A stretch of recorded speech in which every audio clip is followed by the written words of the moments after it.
Good evening, brethren and sisters.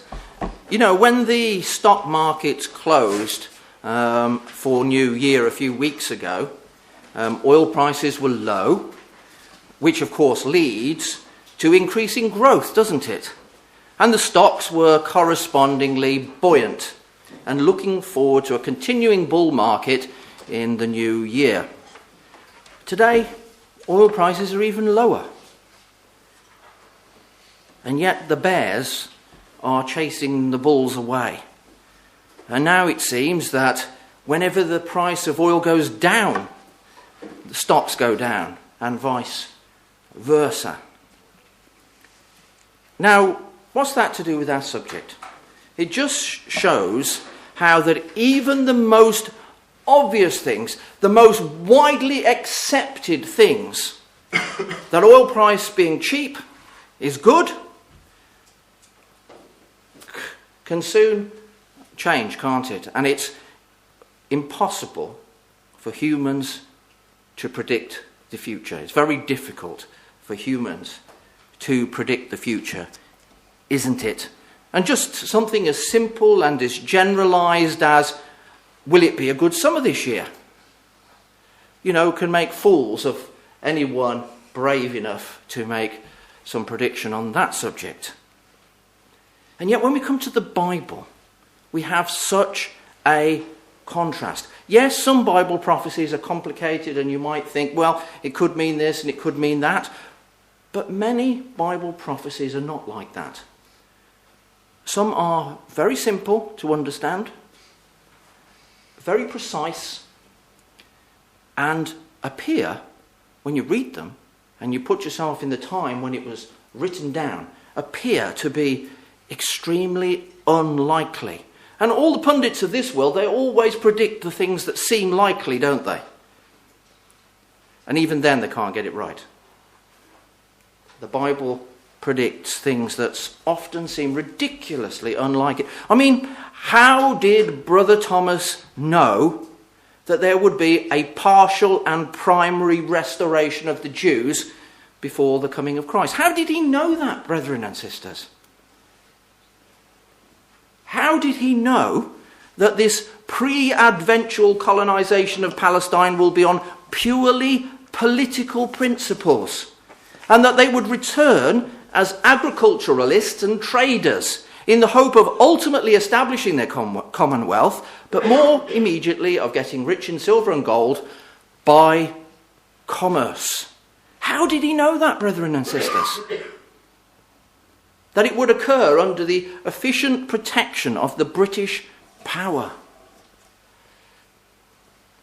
And you know, if we spend some of our time thinking about biblical prophecies, it helps us, it enables us to see God's hand at work in the nations today. And that adds to our faith, brethren and sisters. If you can see God's hand at work, you believe that the things that he said will come, that they will indeed come. It adds to our faith and our hope. And because of that, it changes our lives. And that's why we read. If you turn with me to Hebrews chapter 11, we've just read the chapter. Come with me to verse 1 of Hebrews 11. We all know it very well, don't we?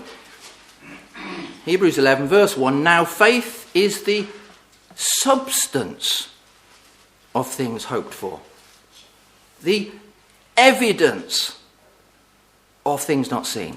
What's that mean, brethren and sisters? You know, we can all hope for things. Doesn't mean that because we hope for something, it's going to happen, does it? You know, when Great Uncle Albert, who you hardly know, and who lives in a rundown council flat, tells you he's going to give you £100,000 in his will, you probably think, I bet that he says that to all his relatives, doesn't he? He just wants me to run round him in his old age. That's why he's told me I'm going to get a lot in his will. But when his executor rings up and tells you that you're one of the main beneficiaries, and perhaps you'd call round for a chat your attitude might change a little, mightn't it? You still don't know what's going to happen. You still don't know what you're going to get. But now your hopes have substance. There's a reason for believing them. And what gives substance to our hope, brethren and sisters? Where are we going to find evidence for things that we cannot see? The answer is, of course, by faith. Not the blind, meaningless faith of the churches where you believe because you want to believe, but a faith based on experience, where you've seen for yourself the accuracy of Bible prophecy and that the scripture cannot be broken for yourself. And the importance of prophecy is not that so that you can say, oh yes, I understand Revelation 12. Oh yes, I knew that was going to happen. That's not what it's for, is it, brethren and sisters? That's not the main point of why we have prophecy.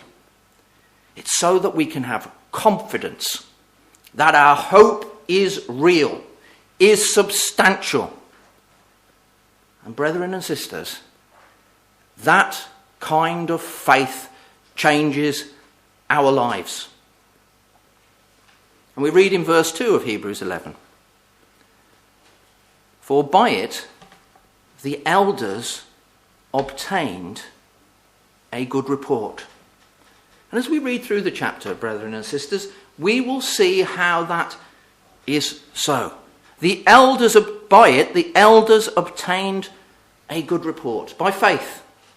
As the Spirit through James says, a man can say, thou hast faith and I have works. Okay, says James, show me thy faith without thy works, and I will show you my faith by my works. Because faith, if it has not works, is dead, being alone.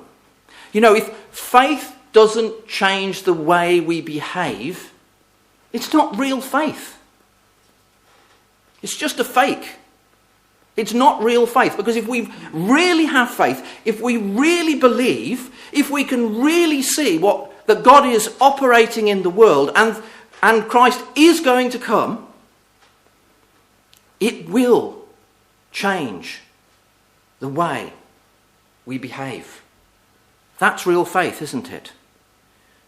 And this relationship between prophecy and faith is a two-way street. Prophecy that we see fulfilled strengthens our faith. Faith that we have makes us believe the prophecies that we haven't yet seen fulfilled, that they will indeed be fulfilled, that Christ will indeed come. Come with me, would you, down to verse 22 of Hebrews 11. Hebrews 11, verse 22. By faith Joseph, when he died, made mention of the departing of the children of Israel and gave commandment concerning his bones. Now, what a wonderful man Joseph was, brethren and sisters. What great faith he had. And when we think of Joseph, what particular examples of his faith come to our minds? Perhaps how when he was sold into slavery by his own brothers, and God allowed this to come upon him, he was still so tied to the promises that he was able to resist the advances of Potiphar's wife. You know, when things go wrong, we can perhaps give up looking to that and think, oh, well, perhaps in the circumstances I'll look to this. He held on, didn't he? And he resisted the advances of Potiphar's wife. You know, and how when he's thrown into jail, yet he still trusts in God, doesn't he? It doesn't break him. He still holds on to his faith. How much he'd suffered from his brethren. didn't stop him having faith. It didn't stop him seeing that he should do everything he could to save them. What a wonderful man Joseph was. What wonderful faith he had. And yet none of those is the example God chose in Hebrews 11 verse 22. It is that by faith Joseph, when he died, gave commandments concerning his bones. I doubt any of us would have chosen that example, would we, brethren and sisters? By faith, he gave commandment concerning his bones. But you see, brethren and sisters, this verse shows Joseph's belief in prophecy. Keep a finger here in Hebrews 11. We will definitely be back. But come with me now to Genesis chapter 15.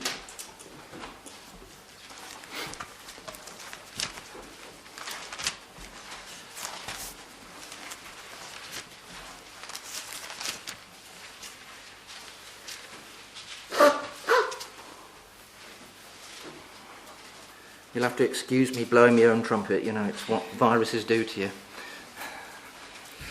Right, Genesis 15. And we'll go in at verse 13, where we read, and God says to Abraham, "Know of a surety that thy seed shall be a stranger in a land that is not theirs, and shall serve them. And they shall afflict them 400 years.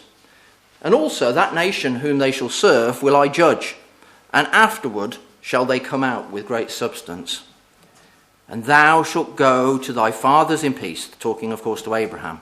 "Thou shalt be buried in a good old age.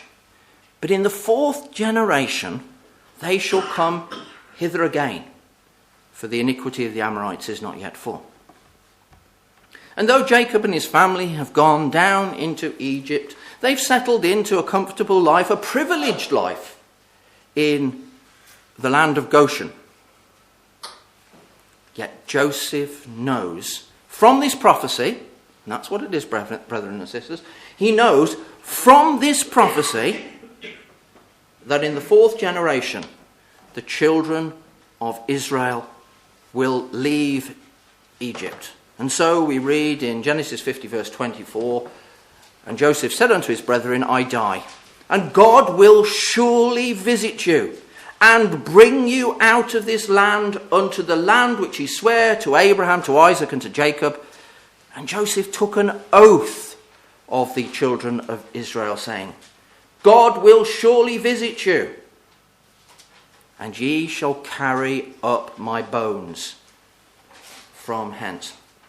You know, when Jacob lay a-dying, and I'm certainly not casting any aspersions on Jacob, but when Jacob lay a-dying, he charged them, "Bury me with my fathers in the cave that is in the field at Ephron the Hittite." And on his death, all his family journeyed all the way to Hebron from Egypt to bury him. But Joseph doesn't say that. Joseph says, "You don't need to make a special trip for me, because I know that God will bring you out of this land. And he's going to take you to the promised land, to the land promised to Abraham, Isaac, and Jacob. And you can take my bones then. You don't need to make a special trip." By faith, Joseph, when he lay a-dying, gave commandment concerning his bones. And Joseph's tomb that was in Egypt was a witness every day to the children of Israel of his faith. It was a witness that one day they were going to be taken from Egypt and go to the promised land. And when Moses took his bones with them, as recorded in Exodus 13:19, and his bones were carried with them in all their wanderings in the wilderness, and they were finally reburied in Shechem, as we read in Joshua 24 verse 32. Joseph's faith was an example to the children of Israel that God's promise made 400 years earlier to Abraham was reliable and that it would be fulfilled. Come back to Hebrews chapter 11.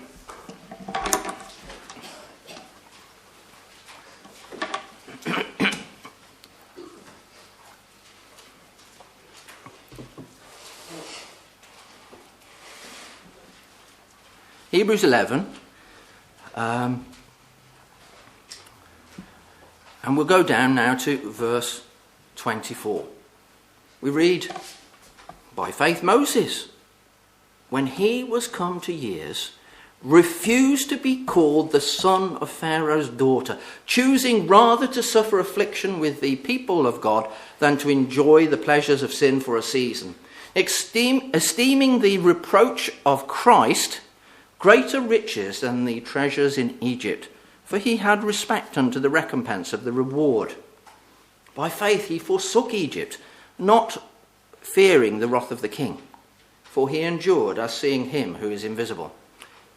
Just incidentally, as a quick aside there, putting the passages together, I believe that the forsaking of Egypt, not fearing the king, is not talking about when Moses left Egypt and ran away and went to Midian, where he met his future wife. It's talking about when he left that privileged life in the royal house as a prince to go and live with the children of Israel as slaves in the land of Goshen. He chose rather to suffer the affliction with the people of God. We might imagine that he just went there and he just lived there. It doesn't say that, does it? Choosing rather to suffer affliction with the people of God. We know what affliction they suffered.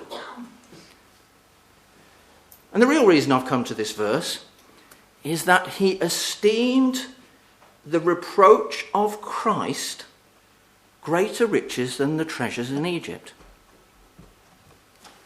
So, what did Moses know about Christ? What did he know about Christ? Well, let's go back to Genesis, shall we? Genesis 3:15.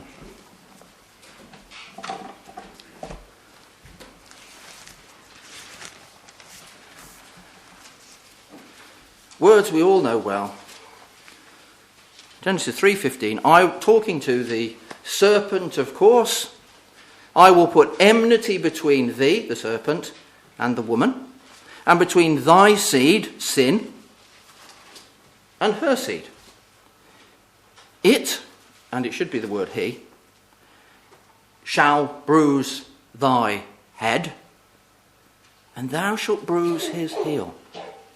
You know, Moses thought about the prophecies, thought about the promises. And when he thought about this promise, he saw the affliction of Christ. He saw that Christ would be reproached. He saw that he would be bruised in the heel. But in so doing, that he would crush sin. And if you come to chapter 22 of Genesis,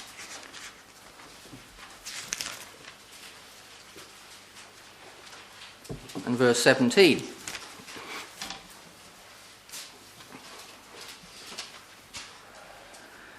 God promises to Abraham that, verse 17, "In blessing I will bless thee, in multiplying I will multiply thy seed as the stars of the heaven, and as the sand which is upon the seashore, and thy seed shall possess the gate of his enemies."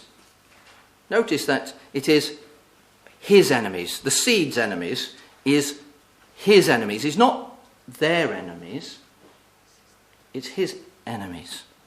And so even though the word seed, which is zerah in Hebrew, like coincidentally, or perhaps it's not coincidentally, I don't know, but as in English, the word seed doesn't typically give us the ability to understand if, there's a seed, or, here's a bag of seed, does it? We don't get from the word seed whether it's one individual seed or a whole sackful.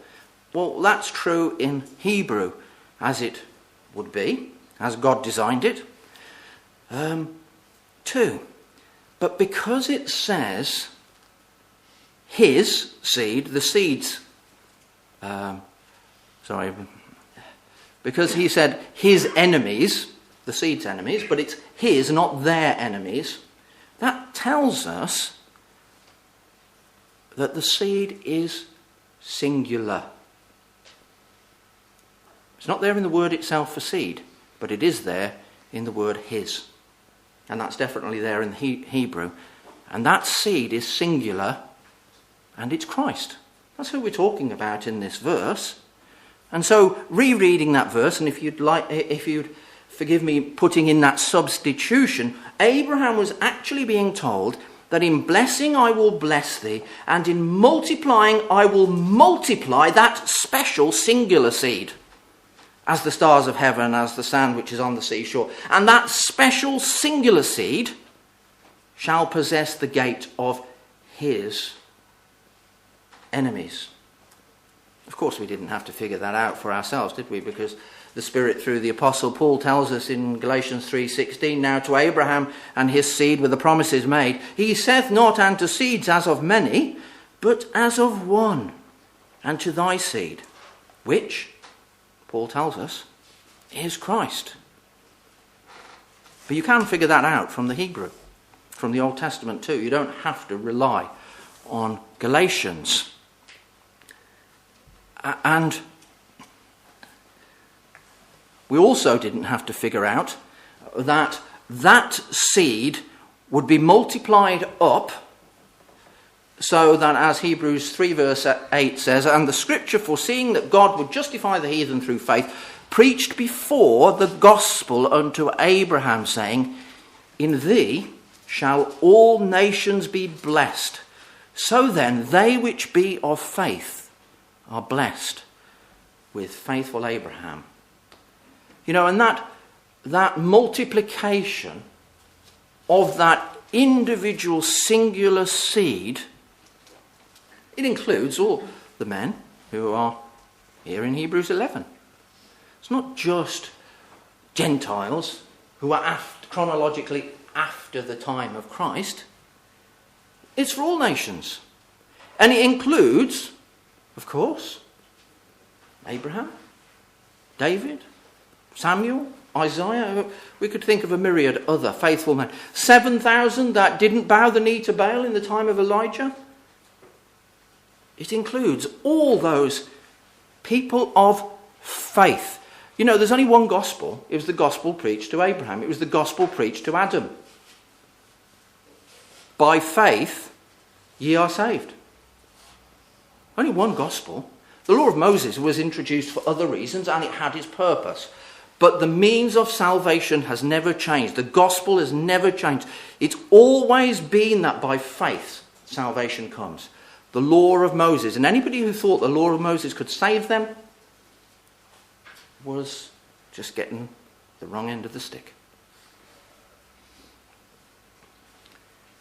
And so, even though Moses didn't have the epistle to the Galatians to explain it to him, he only had the prophecies of Abraham. He understood, and he esteemed the reproach of Christ, as we read in Hebrews 11, greater riches than the treasures in Egypt, for he had respect unto the recompense of the reward.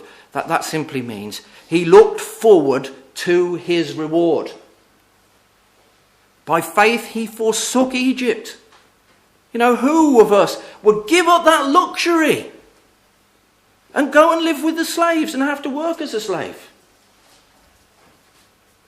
By faith he forsook Egypt, not fearing the wrath of the king, and no doubt the king was very angry at his unthankfulness, we can imagine. For he endured as seeing him who is invisible. And what Moses wanted was to inherit the things promised to Abraham. And his faith was the substance of things hoped for, the reward that he looked forward to. His faith was the evidence of the things which he couldn't see, so that he could see the things that were invisible. And we have to realise, brethren and sisters, what we glibly read through the promises to Abraham because it's so long ago. To them, that was prophecy. If we were in those days and we looked at the promises to Abraham, we'd be going, now, I wonder what that means. I wonder how that's going to be fulfilled. And that's what Moses did. They had to think about them. They had to meditate on their meaning.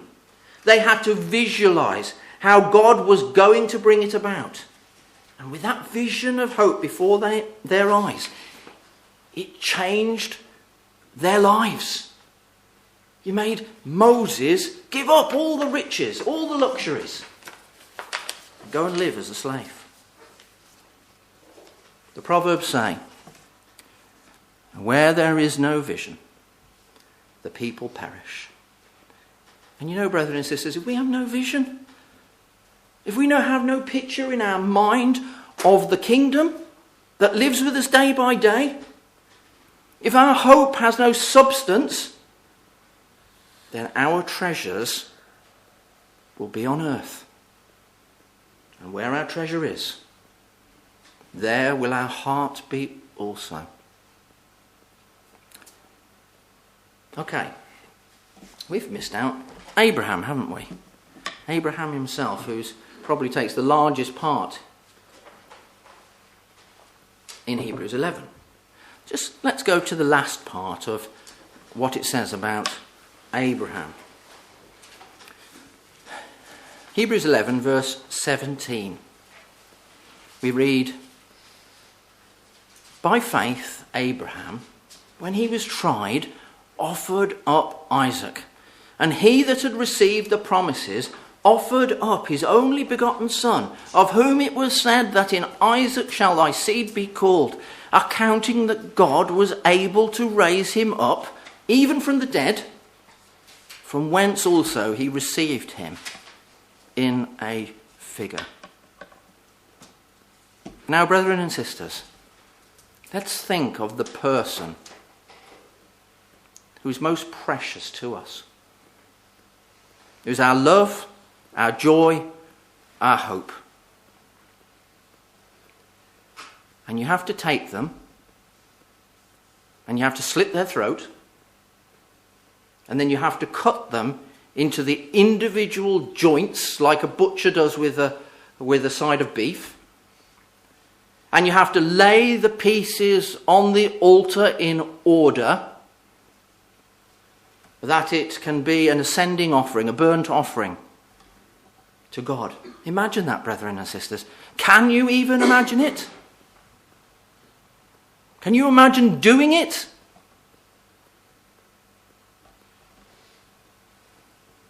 You know, Abraham had once hoped that Ishmael would be the seed.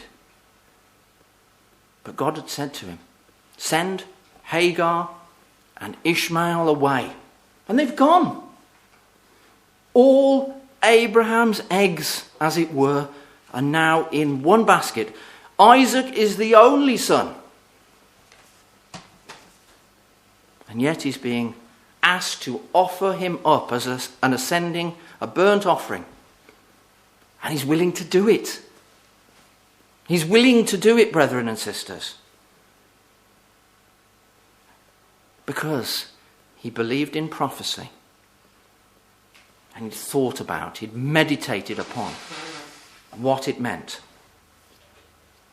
He's seen the prophecy fulfilled before. He saw how the ancient Sarah had conceived as prophesied.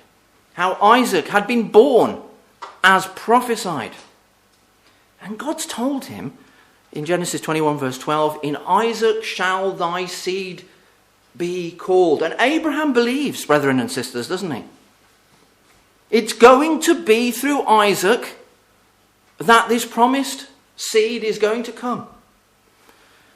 And so if Isaac is slain, not having had any children, God is going to provide a means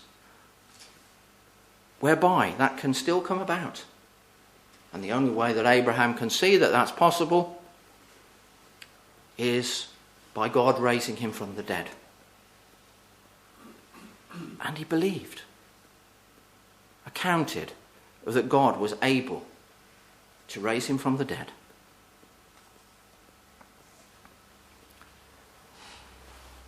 And Abraham had seen those promises fulfilled in his day and age, even though it was perhaps 40 years before. We tend to think when we look at, okay, it was in Abraham's life, he's seen that, and then this time, yes, he's now got to show faith. It's 40 years between. What happens to our faith in 40 years, brethren and sisters? A lot of you are too young for that, but what happens to our faith in 40 years? What happens to our excitement when we see 1967? Actually, I'm a little bit young for that. But when you see 1967, what happened then, and the excitement and the faith that was there, what happens to it by the time you come to our day? Abram's only a man. It's 40 years before when he saw those other promises be fulfilled. Time goes past and you think, well, perhaps it was just one of those funny things. Perhaps I fooled myself, But Abraham was still able to demonstrate faith and believe that God would raise him even from the dead. And you might think it was, say, harder for Moses. He had to believe a 400-year-old prophecy. And likewise for Joseph, it was older for him than for Abraham. And we too have seen prophecy fulfilling. You know that, brethren and sisters. Check it out. There is only one language, as far as anybody knows, and go on Wikipedia or some encyclopedia or wherever you want to research it. There's only one language, as far as anybody knows, that has been resurrected from the dead. There's no other nation that has been scattered as completely as the children of Israel were scattered and have been restored. There's no other land, a land once flowing with milk and honey, that became arid and empty for hundreds of years, and then within a short period of time, it's become fruitful again. There's no other land that was once so densely populated, and for the ancient world, Judea, in the time of the Romans, was a densely populated place. It was a fruitful land. A lot of people could be supported by it. No other land has been so densely populated, supporting millions of peoples. In the ancient world, that's a big number. And then became almost empty for many, many centuries. And then has so quickly been repopulated again, as God said it would be. And its people returned unwillingly. God had to use the fishers to fish them. He had to use the hunters to hunt them, as we read in Jeremiah 16, to force them to go back to their land.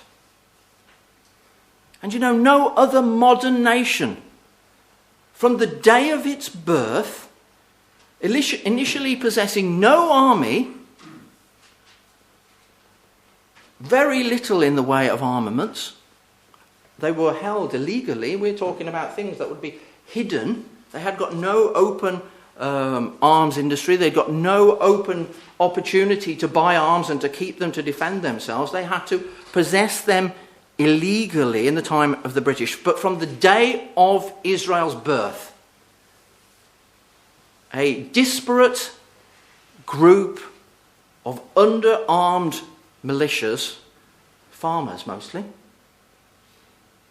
were able to withstand the armed might of 6 well-established nations. And we're not talking about guerrilla or what in the modern world is called asymmetric warfare here either. You know, where the fighters of the less powerful belligerent hide amongst the civilians. And the more powerful one can't find out who are the soldiers here, who are the militia here, who's fighting against me. They're going to hide amongst the population. Because when Israel fought against 6 nations in 1948, if the Arabs won, they slaughtered everybody. They didn't have to say, oh, he's a soldier, oh, those are civilians, we'll let them go. They just killed the lot. No other people has been so hated, so despised, so oppressed, and has yet survived dispersion. And while Theodor Herzl, in his book The Jewish State, argued that the Jews will always be hated as long as they don't have their own land. That's what Herzl said in his book. But God said, oh no, they will always be hated. Even when they've got their own land, even when they're a country like everybody else, they'll still be hated. And they still are. And it is that hatred that will gather all nations against Jerusalem to battle. And of course, there's dozens and dozens of prophecies that we could turn to concerning the restoration of the people of Israel. And we could turn to prophecies on other subjects, such as Christ's first coming, say Isaiah 53 we can think of, Psalm 22, Micah 5, Zechariah 9. We can think of those 4 great nations, Babylon, Medo-Persia, Greece, and Rome. We can think of the development of the apostasy in the 1st century, the development of the papacy in the Christian, Roman and Holy Roman empires. And even coming into our days, we've seen prophecies of Britain and its part in the restoration of the Jews. The rise of the EU, the beast, I believe. Russia's role as the dragon and as Gog.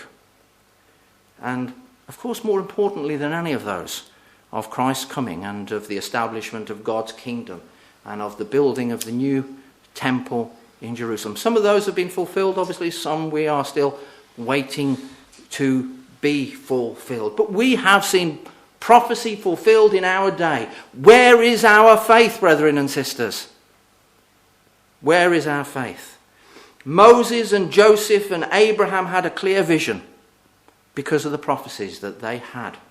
They meditated, they pondered, they looked for the fulfillment.